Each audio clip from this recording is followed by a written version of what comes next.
Assalamualaikum warahmatullahi wabarakatuh. Perkenalkan, kami dari kelas AB22A, kelompok 2 dalam mata kuliah e-commerce di Sekolah Tinggi Ilmu Administrasi Bukan. Di video ini, kami akan mempresentasikan sebuah tema tentang e-bisnis yang berjudul e-bisnis di Indonesia. Adapun video ini dibuat untuk memenuhi tugas akhir mata kuliah e-commerce. Sebelumnya, perkenalkan kelompok kami yang akan memaparkan presentasi ini. Pertama, perkenalkan, nama saya Reja Agus Maludin, saya Sukma Wijaya. Saya Muhammad Tarikul Adli. Saya Rizal Haryawan. Selamat menyaksikan.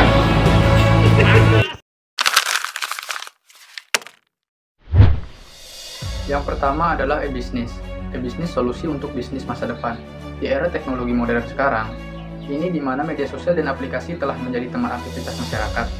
Dalam sebuah perusahaan atau bisnis, tidak bisa lagi mengandalkan gaya bisnis konvensional terus-menerus untuk memajukan bisnisnya.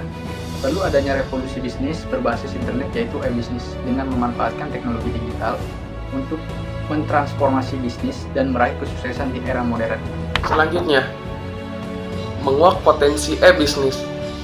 Di poin pertama, ada jangkauan yang lebih luas. Dengan adanya e-bisnis, kita menjangkau pelanggan di seluruh dunia tanpa batasan geografis, seperti melalui media sosial dan situs atau juga web, yang mampu menjangkau masyarakat luas melalui internet, memungkinkan kita memperluas bisnis lewat jaringan komunikasi global. Di poin yang kedua, ada efisiensi yang tinggi. Otomatisasi proses bisa mempengaruhi biaya bits operasional dan meningkatkan produktivitas.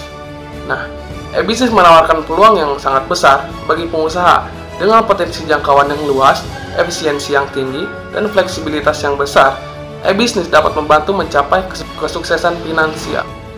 Menjawab kebutuhan di era digital, yang pertama ada permintaan meningkat, perubahan perilaku konsumen menuju pembelian online. Yang kedua ada kompetensi tinggi, peningkatan jumlah bisnis online yang bersaing. Yang ketiga ada teknologi canggih, kemudahan akses internet dan platform e-bisnis.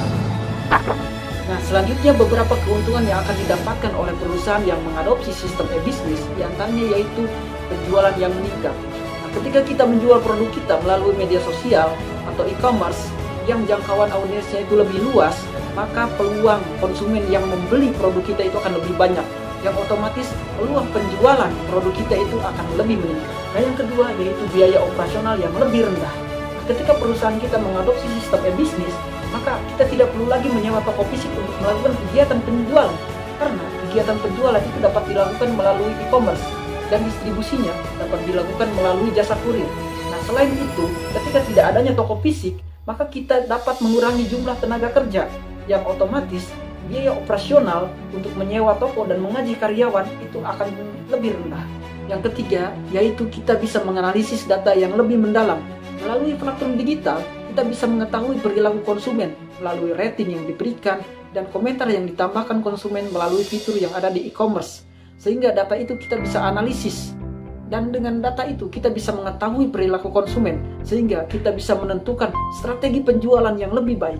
Nah, keuntungan yang keempat yaitu kita bisa fleksibel dan skalabilitas. Dengan analisis data yang akurat dan jangkauan audiensnya yang luas pada platform digital, maka kita lebih fleksibel dalam menentukan strategi pasar produk kita. Nah, selain itu, kita bisa melakukan skalabilitas pada target pasar produk kita sesuai kebutuhan perusahaan kita. Baik, selanjutnya adalah strategi memulai bisnis online yang efektif. Dengan cara yang pertama yaitu riset pasar, memahami kebutuhan dan preferensial target pasar. Yang kedua yaitu pemilihan platform, memilih platform e-bisnis yang sesuai dengan jenis bisnis yang kita jalani. Yang ketiga adalah pemasaran digital, membangun brand atau merek yang menarik untuk pelanggan dan berpotensial untuk meningkatkan pendapatan. Yang keempat yaitu pelayanan pelanggan, menyediakan layanan pelanggan yang responsif dan memuaskan untuk para pelanggan. Baik, selanjutnya memahami kebutuhan pelanggan digital. Di poin pertama ada personalization, memberikan pengalaman yang dipersonalisasi dan relevan dengan kebutuhan pelanggan. Di poin kedua ada keamanan, menjamin keamanan data dan transaksi pelanggan. Di poin ketiga ada kecepatan, menawarkan layanan yang cepat dan efisien. Di poin keempat ada komunikasi, memberikan respon yang cepat dan mudah diakses. Jadi memahami dan memenuhi kebutuhan pelanggan digital adalah kunci sukses dalam bisnis saat ini. Dengan memberikan pengalaman yang dipersonalisasi, aman, cepat, dan mudah, bisnis dapat membangun hubungan yang kuat dengan pelanggan yang dapat meningkatkan loyalitas pelanggan. Manfaatkan teknologi untuk meningkatkan efisiensi sebesar 10% untuk peningkatan produktivitas, mengautomatisasi proses, dan meminimalkan kesalahan. Selanjutnya 20% untuk penghematan biaya, mengurangi biaya operasional dan tenaga kerja. Selanjutnya 30% untuk kecepatan layanan, meningkatkan kecepatan proses pengiriman dan layanan pelanggan. Nah, sebagai pengusaha, kita harus tahu tren e-bisnis apa yang harus diperhatikan oleh seorang pengusaha dalam lingkungan masyarakat. Di antara e-bisnis tersebut yaitu e-commerce mobile. Nah, meningkatnya penggunaan smartphone untuk berbelanja online akan membuat sebagian besar masyarakat akan bergantung kepada e-commerce sebagai tempat berbelanja. Tren selanjutnya dalam e-bisnis yaitu pembayaran digital, di mana pengguna e-payment atau pembayaran elektronik dalam lingkungan masyarakat itu terus meningkat. Selain aman, e-payment ini juga sangat praktis, di mana kita tidak perlu lagi membawa uang cash untuk melakukan transaksi. Cukup melalui HP saja, kita bisa melakukan segala transaksi. Nah, tren selanjutnya yaitu penerapan AI atau Artificial Intelligence, di mana penerapan AI dalam personalisasi, rekomendasi produk, atau chatbot memudahkan pengguna teknologi digital ini lebih praktis lagi, di mana AI secara otomatis memberikan info kepada penggunanya sesuai dengan kebutuhan. Ketiga tren ini penting untuk diperhatikan oleh si pelaku pebisnis, di mana penerapan ketiga tren ini perlu dilakukan dalam sebuah perusahaan yang menerapkan sistem e-bisnis agar perusahaan itu lebih maju dan berkembang serta mampu bersaing dengan para kompetitornya. Baik, selanjutnya ada brand trust atau loyalitas. Brand trust atau kepercayaan merek adalah tingkat keyakinan pelanggan terhadap suatu merek atau perusahaan. Dan loyalitas adalah sikap positif yang menunjukkan kesetiaan, pengabdian, dan kepercayaan kepada seseorang atau lembaga. Contohnya perusahaan Amazon. Baik, selanjutnya strategi e-bisnis untuk Indonesia. Indonesia memiliki potensi yang besar untuk pertumbuhan e-bisnis dengan populasi yang besar, akses internet yang meningkat, dan peningkatan penggunaan smartphone yang tinggi menjadikan Indonesia sebagai pasar yang potensial untuk penerapan e-bisnis dengan segala problema di dalamnya. Contoh strateginya ya, pahami pasar lokal dengan baik. Kita juga harus memanfaatkan teknologi seperti e-commerce dan pembayaran digital. Lakukan pemasaran digital yang efektif seperti media sosial dan kenal masyarakat luas. Terakhir, bangun kepercayaan terhadap pelanggan dan berikan layanan yang maksimal. Tantangan e-bisnis di Indonesia. Pertama, ada infrastruktur. Konektivitas internet yang tidak merata di beberapa daerah dapat menjadi kendala. Selanjutnya ada kepercayaan konsumen. Kepercayaan terhadap transaksi online masih rendah di Indonesia, sehingga diperlukan upaya untuk membangun kepercayaan. Yang terakhir ada regulasi yang kompleks dan belum terintegrasi dapat menjadi hambatan bagi pengembangan e-bisnis. Strategi yang harus dilakukan dalam membangun platform e-bisnis di dalam sebuah perusahaan diantaranya yaitu menentukan target pasar. Kita harus mengidentifikasi lebih spesifik dalam menentukan target pemasaran dan pengembangan produk sesuai dengan minat konsumen yang akan ditargetkan oleh perusahaan. Selanjutnya, memilih platform yang tepat. Kita harus memilih platform e-commerce yang tepat sesuai dengan kebutuhan perusahaan kita. Misalnya saja Tokopedia yang bekerja sama dengan TikTok atau Shopee dan e-commerce lainnya. Berikutnya yaitu mengembangkan konten yang berkualitas. Kita harus membuat konten yang menarik dan informatif tentang produk kita agar produk kita itu lebih dikenal oleh masyarakat sehingga meningkatkan visibilitas produk kita di internet. Nah, dengan menerapkan ketiga strategi ini, maka target penjualan kita akan jauh lebih meningkat sehingga perusahaan e-bisnis kita akan jauh lebih maju dan lebih berkembang serta mampu bersaing dengan kompetitor. Baik, selanjutnya adalah optimasi proses rantai pemasok.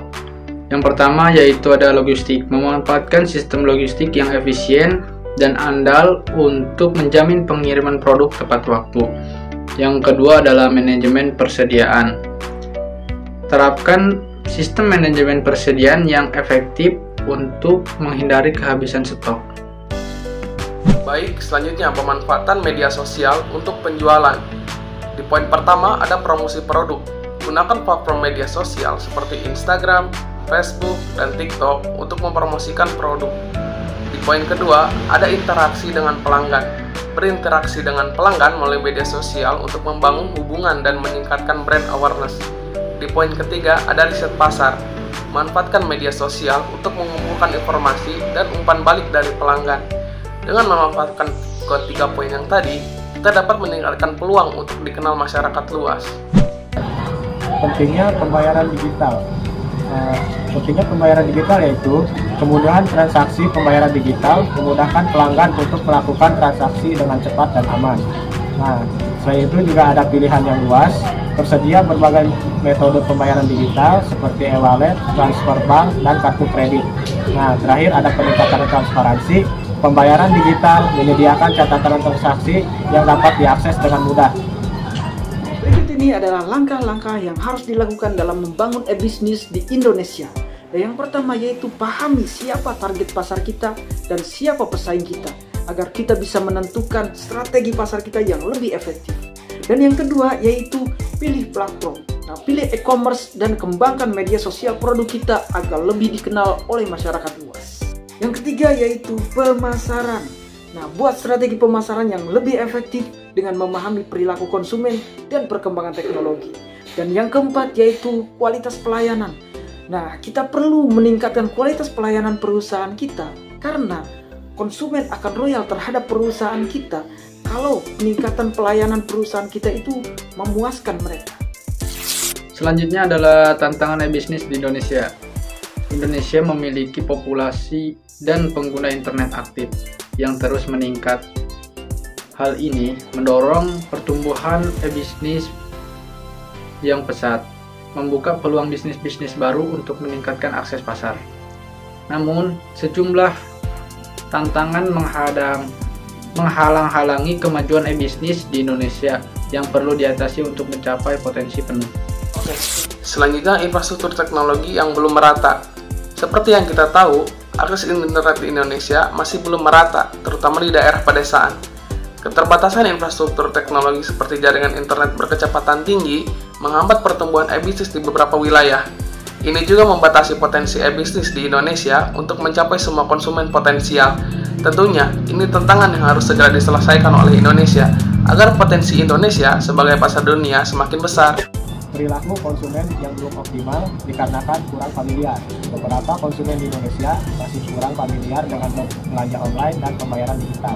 Selain itu, kepercayaan yang rendah, kepercayaan konsumen terhadap transaksi online dan keamanan data masih rendah yang menghambat pertumbuhan e-bisnis. Nah, terakhir, kurangnya kesadaran.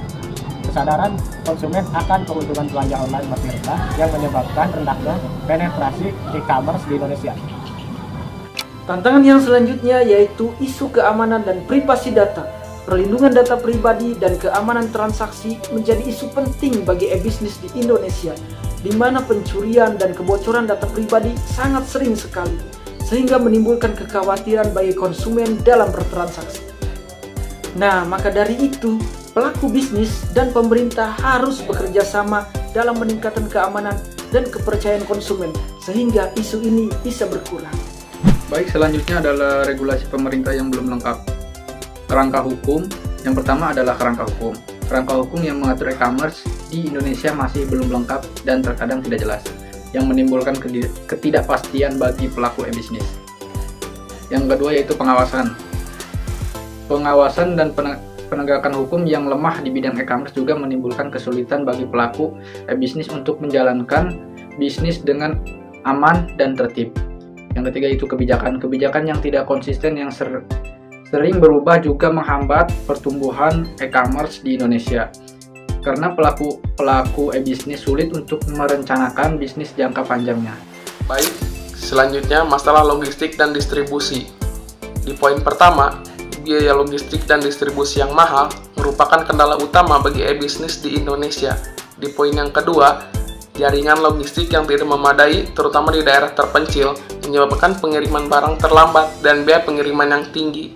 Di poin ketiga, infrastruktur jalan yang buruk, kurangnya gudang penyimpanan juga memperburuk masalah logistik. Jadi, ini juga harus dibenahi agar tidak ada masalah-masalah baru yang nantinya akan menghambat Indonesia menjadi pasar dunia di era digital. Budaya pembayaran yang masih tradisional. Yang pertama ada pembayaran tunai. Banyak konsumen di Indonesia yang lebih memilih untuk membayar tunai yang membuat transaksi online kurang efisien. Nah, selanjutnya ada kartu kredit. Penetrasi kartu kredit di Indonesia masih rendah yang menyebabkan konsumen enggan untuk berbelanja online dengan kartu kredit. Nah, terakhir, pembayaran metode digital. Meskipun teknologi pembayaran digital berkembang pesat, masih banyak konsumen yang belum familiar dengan metode ini. Selanjutnya yang menjadi tantangan e-bisnis di Indonesia yaitu kurangnya sumber daya manusia yang terampil. Misalnya, kurang maksimalnya tenaga kerja e-commerce di Indonesia seperti marketing digital, pengembangan web, dan manajemen data. Maka investasi diperlukan dalam program pelatihan dan pengembangan sumber daya manusia di bidang e-commerce. Pemerintah dan pengusaha e-commerce perlu bekerja sama untuk mengembangkan SDM ini. Baik, selanjutnya ada persaingan ketat antar pelaku e-bisnis, diantaranya ada 3. Yang pertama ada merek global. Perusahaan e-commerce global memiliki sumber daya dan pengalaman yang luas membuat mereka lebih kompetitif di Indonesia. Yang kedua adalah merek lokal. Perusahaan e-commerce lokal harus berjuang keras untuk bersaing dengan perusahaan-perusahaan global yang memiliki brand endorsement yang lebih tinggi. Dan yang terakhir adalah konsumen. Konsumen Indonesia memiliki banyak pilihan sehingga persaingan antar pelaku e-commerce semakin ketat dan tidak memberikan celah kepada para pelaku e-commerce baru. Nah, demikian pemaparan presentasi yang dapat kami sampaikan yang berjudul e-bisnis di Indonesia. Adapun hasil dari kesimpulan yang kami dapat yaitu Pertama, e-bisnis akan terus berkembang dan memainkan peran penting dalam perekonomian global, penting untuk beradaptasi dengan tren terbaru, dan memanfaatkan teknologi untuk mencapai kesuksesan. Yang kedua, di Indonesia masih banyak pekerjaan rumah pemerintah untuk menyeimbangkan pembangunan infrastruktur dan budaya agar bisa relevan dengan era digital, sehingga ikut berkecimpung di pasar bisnis elektronik global. Yang terakhir, perlu adanya strategi yang matang untuk menerapkan bisnis di Indonesia. Harus mampu mengatasi segala permasalahan di dalamnya. demikian yang dapat kami paparkan dalam presentasi ini. Mohon maaf bila ada kesalahan. Assalamualaikum warahmatullahi Wabarakatuh.